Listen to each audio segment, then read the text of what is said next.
आपण पाहत आहात नाशिक खबर न्यूज, जनतेचे हक्काचे व्यासपीठ। सातपूर प्रभाग समितीच्या सभापतीपदी समाधान देवरे यांची बिनविरोध निवड झाल्याने परिसरात उत्साहाचं वातावरण निर्माण झालंय। त्यांच्या नेतृत्वाखाली विकास कामांना नवी चालना मिळेल अशी अपेक्षा नागरिकांनी व्यक्त केली आहे। या निवडीबद्दल कुंभमंत्री गिरीश महाजन, आमदार देवयानी फरांदे, आमदार राहुल ढिकले, महापौर हिमगौरी आडके, उपमहापौर विलास शिंदे, स्थायी समिती सभापती मच्छिंद्र सानप, जिल्हाध्यक्ष सुनील केदार, गटनेते श्याम बडोदे, शिंदे सेना गटाचे अजय बोरस्ते तसेच इतर पदाधिकारी आणि नाशिक महानगरपालिकेतील सर्व नगरसेवकांचे आभार व्यक्त करण्यात आले।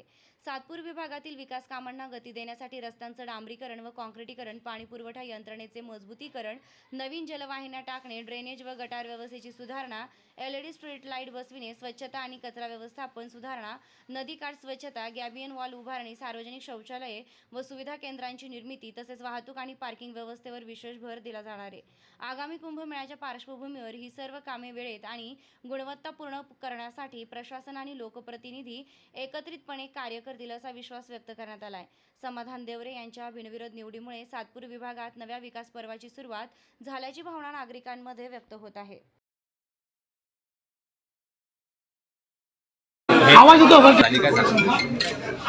आज सातपूर प्रभाग समितीच्या निवड प्रक्रियेमध्ये माझ्या सर्व सहकाऱ्यांनी जे काही एकमताने आणि आमचे ज्येष्ठ नेते शहराध्यक्ष सुनीलजी केदार साहेब, आमचे गटनेते ॲडव्होकेट बडोदे साहेब यांनी सगळ्यांनीच माझ्यावर विश्वास ठेवला आणि माझे जे काही सहकारी होते सगळ्यांनी माझ्यावर विश्वास ठेवून एकमताने माझी बिनविरोध सभापती म्हणून निवड केली।